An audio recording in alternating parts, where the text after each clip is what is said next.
Today, a deep dive into Suburbia, the land of paperboys, carpools, and backyard barbecues. It's also, of course, one of the most hotly contested political territories in the country, no matter the state. In other words, as one of my next guests says, the new swing states aren't states, they're suburbs.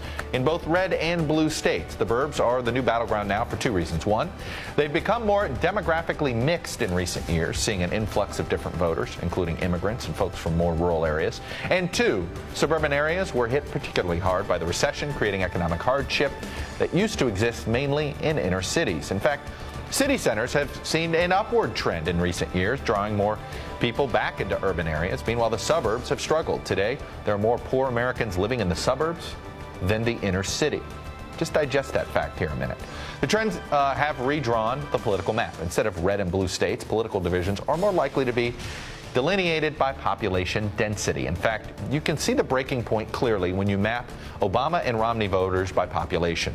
The split comes right around 850 people per square mile. It's an area similar to the size of Knox County, Tennessee, Knoxville, or Bucks County, Pennsylvania, right outside of Philadelphia. People in more crowded areas tended to be Obama voters. Those in less populated areas tended to vote Romney. Overall, Democrats do best in heavily populated urban areas and heavily populated suburbs, even when they are in red states. Republicans have an edge in the affluent exurbs, the less densely populated areas between the suburbs and more rural communities. It's the folks literally stuck in the middle. It's the poor, white, and middle-class population that are now up for grabs. Richard Florida is a co-founder and editor-at-large at the Atlantic Cities, and he says it's been that way for the last decade or so. He writes, from 1996 to 2004, the middle-class suburbs leaned Republican. Since then, it's been a tug-of-war, with the Democrats coming out on top in 06 and 08, the Republicans pulling ahead in 2010, and the Democrats making a comeback in this area in the 2012 election. So with me now to talk about this, I've got Dante Chinny, director of the American Communities Project at American University and co-author of Our Patchwork Nation, and of Richard Florida himself, co-founder and editor-at-large of the Atlantic Cities, and a senior director at the Atlantic. So Richard, since we quoted from your column, I'm going to go to Dante first. Dante, you've been breaking this up for quite some time. We've talked about different things with Patchwork Nation and the work that you've done, but this basic split here in the suburbs, is it moving in one direction, or is it really now, is there sort of some stability in this swing vote area? Well, I think it depends. You laid it out very well in the introduction, where there's a split that really exists where the suburbs end and the exurbs begin. Right. So if you look at the way we break it down with the American Communities Project at AU, is we have a type of county that's called these urban suburbs, and they are definitely getting poorer in some ways. Urban suburbs. Now, here in Washington, D.C., that would be Arlington, Montgomery County. New York City would be Bergen County. Things like that. In Chicago, Lake County? Lake actually I think falls into the exurbs, but you would see around Philadelphia, it would be Montgomery County. They're Montgomery County. They're Montgomery County, right. So these are places that are getting poorer, but they're the wealthiest of all the types I look at. And they still have, so what's happened is they've urbanized, in a sense. They've gotten poorer, they still have a lot of wealth. They've grown more diverse, but they still have a large white population. And Democrats really have grown their advantage in those places.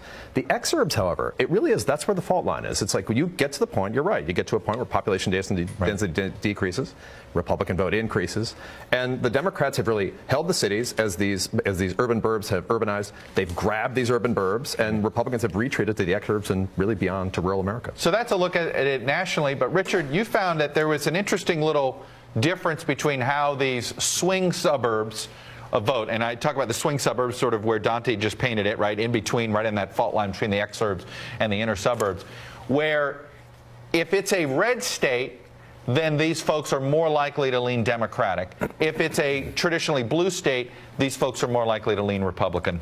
That's what you found? Explain. Yeah, that's it. There's this terrific political scientist, and we use Dante's work all the time in our writing, in our analysis. There's another fellow, Jeff Sellers at USC, who's really broken this down in a series of technical papers in a major volume, and he's really parsed this data. And he says, in these edge places, these kind of urbanizing burbs that Dante talked about, that's where the battle is. That's where the battle is. And in the red states, in battle elections, they're more likely to turn blue, and vice versa. But I think going back to that metric, that metric that you pointed out, that density metric, it is It is amazing when you think of all the complications that you look at, Chuck, and others look at in American elections, to think a simple metric like density.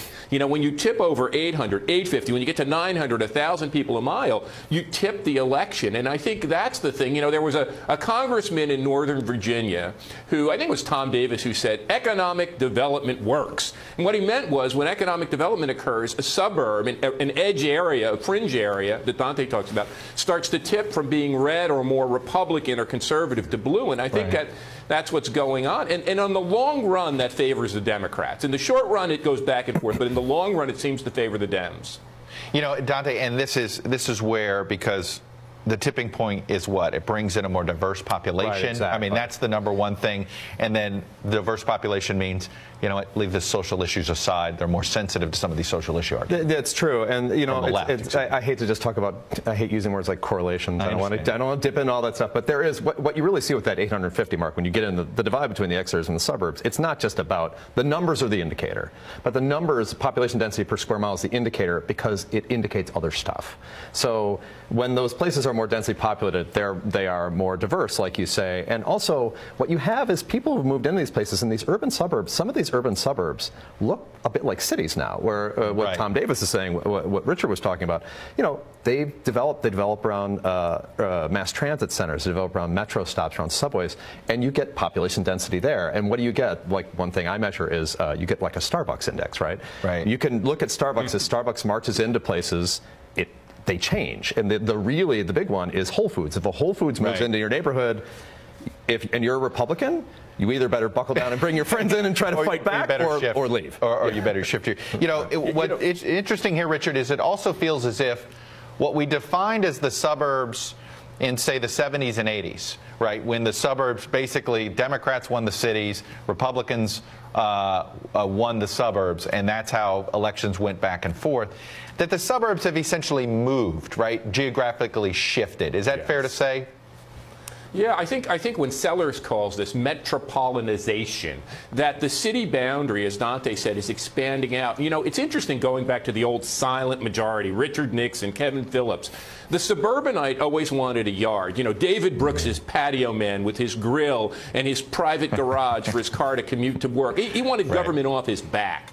The urbanite, and now expanding to these metropoles, these edge urban burbs that Dante has chronicled. In these urban burbs, people need public services. They need transit to get to work. They need schools to work. They're denser. They need crime to be under control. So they start to tilt to this bigger idea of a bigger, of course, more effective government role. They don't want too heavy-handed of a government. So they start to tilt Democrat. And Dante's right, that the density number is an indicator, but it's that diversity, and also, I think, this demand for a better role of public services, while those folks out in the experts say, no, the heck with that, get government off my back, I'll go Republican, I can do it myself. Particularly on local level governing. This is where this is particularly acute. And when you're in those excerpts, Christie's interesting. Right, absolutely. And Chris Christie is particularly interesting because he's the one guy, and I'm trying to look at the numbers now. I looked at the numbers from the last election. He's the one guy on the Republican side who seems to be able to go in and grab, you know, Bergen County, where I grew up. You know, he dominates in a place like Bergen County. So he's a really interesting guy to me in that he's the one Republican that seems to be able to go in and get these urban burbs. He may be able to play there. That's true. I do think that that's a good point with Christie. I do think of these urban places, it's not that they don't need government services, they just don't see it the same way. You live in an urban place, you need those things, and you have a different attitude. It is, absolutely. Anyway, Dante Cheney, Richard Florida. I could go on for a couple more segments, but I have to hit a break. Thank you both.